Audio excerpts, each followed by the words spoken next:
welcome to episode 6 of the Tirus Show, 2016, a review.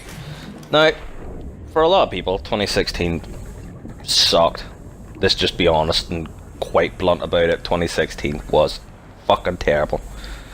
You lost so many celebrities, which I don't give a flying jackass about, so I'll not mention them. The only one that we lost, which I thought was absolutely gut-wrenching, was Carrie Fisher. Now that was pretty recent, that was towards the end of the year, but still 2016. So, on behalf of any Star Wars fans that may be listening to this, fuck you 2016, give us Carrie Fisher back. Not that that's going to happen. But, well, 2016 wasn't a very good year for games either. We seen a lot of games which, the way they were advertised, the way they were talked about by reviewers and stuff like that, they were dead certs to be good. We had Infinite Warfare. Now, I wouldn't say it was going to be a dead cert. I mean, it was one of the most hated trailers on YouTube ever. Everybody was going on about that, like. But I did play it.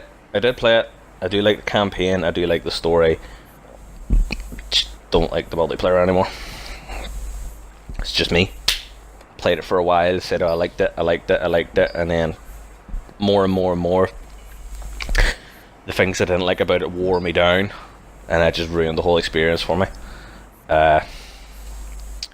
Mafia 3, still haven't got around to playing that, because I've seen streams of it and I've seen reviews and I'm not impressed with how it performs.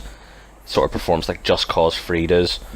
You know, the frame rates are garbage, the textures and stuff like that. You know, a lot of people complained about the textures. Fair enough, I've seen some of that in videos I have seen. You know, the car looks amazing, the characters look amazing, but then like you'll stop, or like say you'll like pause the video you're watching online, right?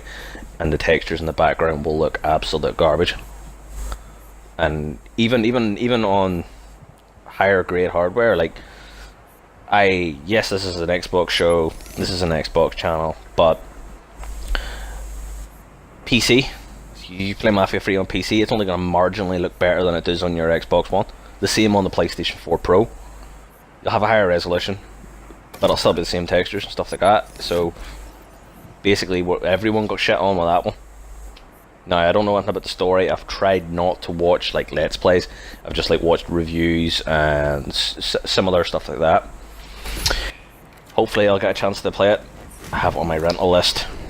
It'll be one of the ones I get, but I don't, set my rental list up so I know exactly what I'm getting next. I rather have it set up so I don't know what it is next. It'll be something I picked that I want to play, but it won't be, in like a proper like 1, 2, 3, 4, 5, 6 list. Watch Dogs 2.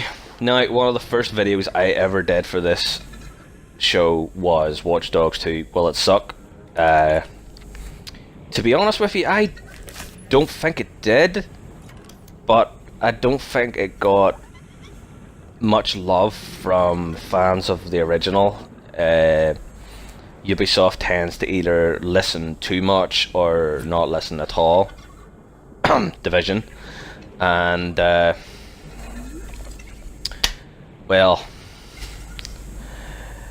hardcore, the Watchdog ones fans, like the ones that liked that guy and liked the feel of the game, are the kind of people I'm hearing the most say they don't like Watch Dogs 2. Whereas people that never played the first one, I can more or less say I didn't really play the first one. I played it for so long, it just put me off because it looked like a 360 game on an Xbox One. So sue me. People that never played Watch Dogs 1 are the ones I usually hear telling me that they like Watch Dogs 2. Now, that's sort of like splitting up your player base. I mean, you have the people that love the original and love the vision you had for it there, and then you have the people that like the new vision. Now, you've created a problem for yourselves there, is you're not going to be able to keep both parties happy. It's going to be very difficult, or you could end up making Watch Dogs free, if there even is one, shite. But enough about Watch Dogs. There was a couple of standout games last year for me anyway. I don't play every game anymore, you know, because there is one to come out digital that if I don't know enough about it, I don't throw the £30 at it. You know what I mean?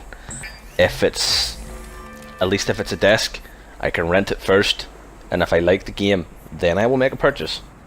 You know what I mean? I don't just buy a game and then say, oh, I didn't like that. Shit, I've just paid X amount of money for this disc and I don't want it. I don't like it. Yeah, if I had kept every game I had ever bought, I would have one hell of a collection. Sometimes I really wish I kept them. You sit there and take a notion for a game you just don't have anymore, but then you don't fancy, you know, dishing out the dosh to buy it again. Well, indie games in 2016 didn't actually have a bad year. There is some people, YouTubers and like the likes of IGN and stuff, that have like put up sources that state that last year indie games and indie developers have managed to make more money than Call of Duty Infinite Warfare. Now, I don't know if this is rock solid hard truth. This is just me this, as always, the Tirus Show is just me giving my opinion, whether it is the opinion that matches yours or similar to yours or complete opposite of yours. Now, I think that's fantastic because we have had some very, very good indie games. Rocket League, a lot of the members of XBGC, who are probably the only guys that watch this, hello, play the crap out of that game. Now, I've recently rented it myself, mainly for my wee boy, because he watches people on YouTube, Let's Plays and stuff, you know, mainly for him, but I have played it and I actually like it as well. Now, for an indie game to hold my attention like that, and to hold other people's attention like that, is a rare thing. They did a miraculous job of that. Now, the one I'm playing, Subnautica, is another one that had my attention for a long time, but you have to be in the kind of mood to play it. Nothing really, you know, it's just, you have to be in a kind of patient mood to play it. Saying that, I haven't really played many other indie games. That's probably something which I should try and address in 2017. There is going to be a brave few indie games coming which should grab my attention, hopefully. Conan Exiles is coming out. I'm not sure if I mentioned that already. It's a survival sort of game like Ark, only without dinosaurs. Actually, I don't know. Is there dinosaurs in the Conan books? I'm not sure. Somebody can let me know in the comments below if there is or isn't. I've only seen the movies and read a few of the books. I haven't read all of them, so God knows what's in them. Don't know if you would class that as an indie game, but I know it's an Xbox exclusive, at least so long as it's in the game preview. Basically, 2016 for me was alright. I know fuck it. I'm gonna stop being nice for the purposes of this video. 2016 sucked ass. I hope 2017 is a lot better.